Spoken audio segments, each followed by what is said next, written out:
But no matter what the fuck was going on with me, I couldn't be depressed. America don't give a about a tragedy. We are the only thing that you can count on is your God and yourself. And only half of that. Katt Williams' story is deeply tragic. At just 13 years old, he made the painful decision to sleep in a park in Miami instead of returning to his parents' home. It was a confusing time, but yeah, I had a childhood. I was grown, but I at 5 years old, I was in front of 10,000 people giving a performance. That same boy, once homeless, rose to become one of America's most brilliant comedians, only to witness his own genius become the very thing that led to his downfall. I'm just going to go ahead and announce my retirement from stand-up. I'm kind of done. This is... The boy who was never allowed to truly be a child, Katt Williams, could read fluently by the age of 3. Yet, instead of celebrating his gift, his parents treated it as something to restrain. Growing up in a strict Jehovah's Witness home in Cincinnati, reading wasn't a reward for good behavior. It was a privilege that could be taken away as punishment. While other kids were sent to their rooms for misbehaving, Micah was forbidden from doing the one thing that made him happy, opening a book. I love to read. I was voracious because they told me when I was young that knowledge was powerful. That knowledge was power, and I had studied powerful people. Katt Williams grew up in a home where struggle and brilliance collided.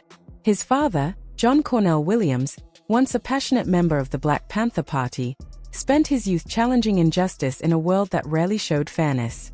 His mother, Brenda Louise, held the family together, balancing tenderness with resilience as she tried to raise a son whose mind often ran faster than anyone could keep up with. Micah's intelligence was undeniable, but without the emotional foundation to support it, his gift became a weight he carried alone. By the time he turned 12, Micah's science experiments were drawing attention far beyond his classroom.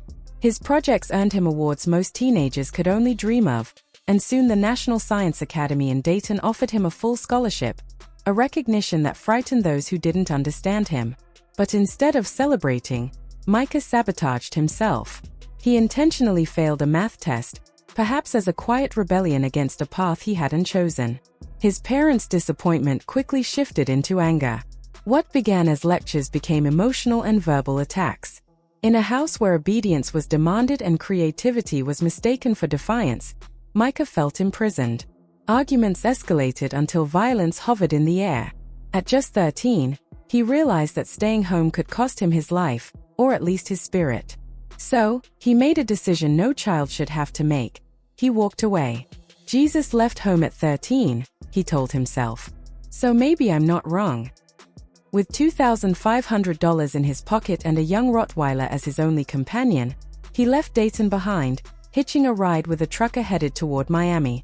The boy who climbed into that cab was already burdened with more pain than most adults could bear. The self-taught prodigy who'd been reading since he was 3 was about to receive a harsher education, one without teachers or textbooks. For 4 long years, Micah called a park in Coconut Grove, Miami, home. While other kids were thinking about proms and exams, he was learning the rules of survival. He spent hours in public libraries, devouring every book he could find, feeding his mind while his stomach stayed empty. By his own account, he read thousands of books during that time. But wisdom didn't fill hunger. Desperation led to choices that haunted him later. What began as stealing car radios to survive turned into habit.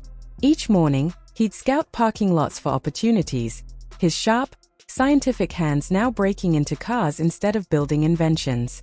Yet even in that darkness, he learned. The streets became his classroom. He studied people the way he once studied science, reading danger in faces, learning that humor could diffuse a threat faster than fear. Comedy, for Micah, wasn't a dream, it was a defense. At 15, lying about his age, he convinced a Florida club owner to let him perform.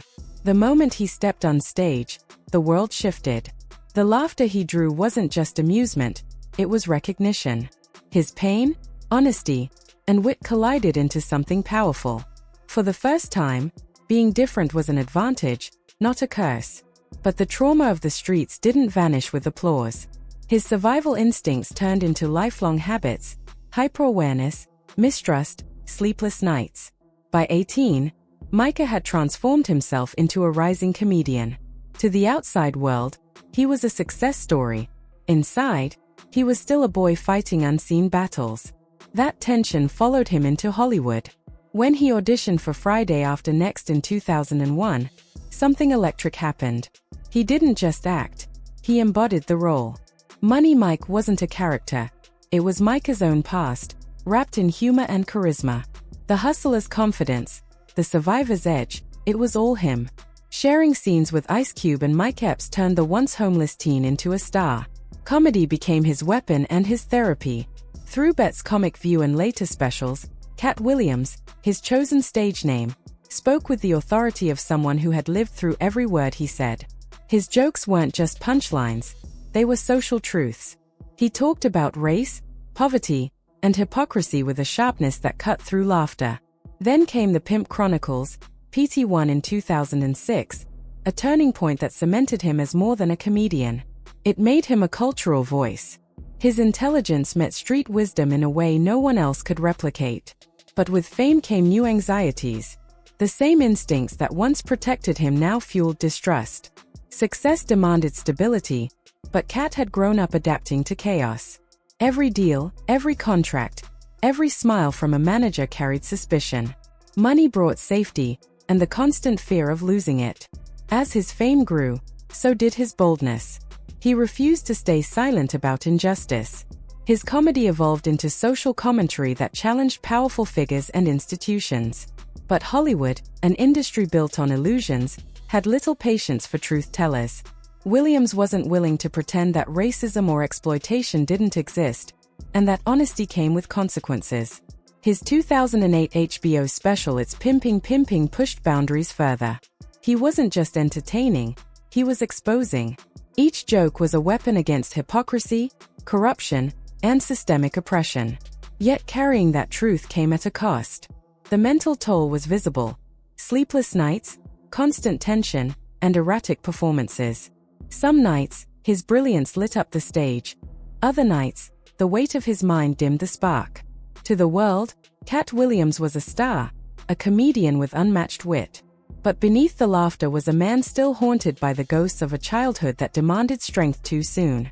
His story was not just about fame, but survival, the story of a boy who refused to be broken, turning pain into power and truth into art. Williams had spent his whole life surviving harsh realities, but success in Hollywood required a new kind of survival. The bigger question became whether he could hold on to his authenticity while navigating an industry built on illusion. The answer came in a devastating form, a mental health breakdown that changed everything. In late 2008, the cracks finally showed. Family members in South Carolina were alarmed when Williams appeared one night wearing nothing but a bathrobe and a towel on his head, wandering outside a motel like a lost child. When police approached, he quietly asked for directions to the nearest hospital, a request that, in hindsight, was far more revealing than anyone understood. Days later, a series of incidents led to his arrest after a confrontation in a restaurant. What followed was a 2-week psychiatric hospitalization that confirmed what those closest to him had long suspected. Katt Williams was struggling with bipolar disorder and schizophrenia, conditions that had likely taken root during his traumatic childhood.